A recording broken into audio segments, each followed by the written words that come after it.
Hey, friends. Well, here we are with our first episode of Pardon the Curiosity, where rants meet reality and we ask the questions most people are too scared or too scripted to touch. Today's topic, riots, real consequences, and what rebuilding should actually look like. So here's the headline that caught my eye. AG Pam Bondi just announced that rioters and looters will be charged under the Hobbs Act, which carries up to 20 years in federal prison. That's not a slap on the wrist. That's not a virtual signal press release. That's actual accountability. Bondi said, "We're using the Hobbs Act. We are charging robbery to protect Californians. If you loot a store, we're going to charge you with robbery under the Hobbs Act. And if you're looking at a maximum of 20 years in prison." Finally, somebody said the quiet part out loud. This isn't shoplifting. This isn't activism. This is organized criminal destruction. And it's about damn time we treat it that way. She went on to say it is total chaos out there. We're all watching it on the news. They're throwing bricks. They had hammers in place, breaking up the sidewalks and taking huge pieces of concrete and rocks, throwing them off the bridges, throwing them at our police. And we should just let this go on every summer? Oh, yeah. Charging looters federally is a good start. But here's the thing, and I've said it before and I'll say it again. The street level chaos, it's just the surface. If we really want to rebuild, and not just plywood and platitudes, we've got to go higher up the ladder.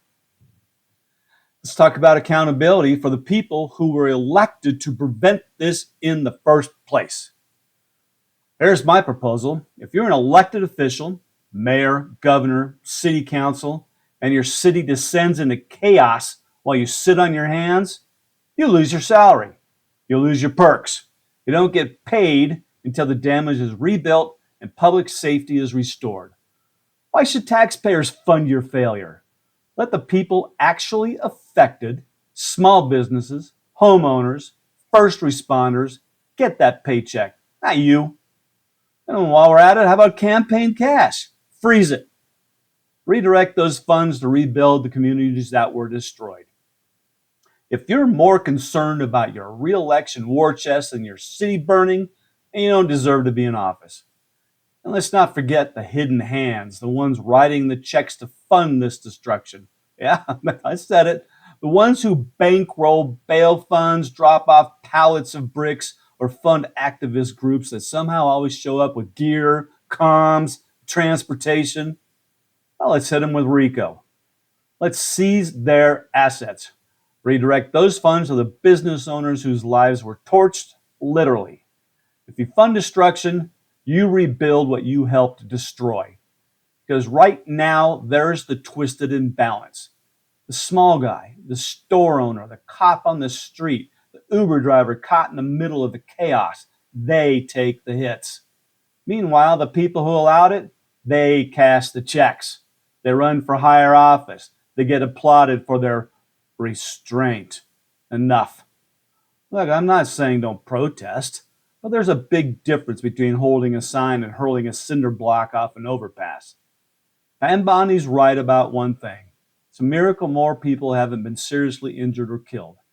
But are we really going to wait for that to happen before we take this seriously? So this episode isn't just about looting, it's about leadership, or the complete lack thereof it. You can't keep your city safe, you shouldn't keep your job. And if your failure leads to widespread damage and fear, you should be the one paying the price, not the victims. That's rebuilding. That's brick by brick justice. That's how we start turning this around. Well, that's it for today. Just a little uncomfortable truth sprinkled with a dose of curiosity. If you're still listening, you're probably one of the few folks who gets it. Stay sharp, stay skeptical, and remember, when the world's full of noise, you've got the right to ask why. Pardon curiosity. Let's talk soon.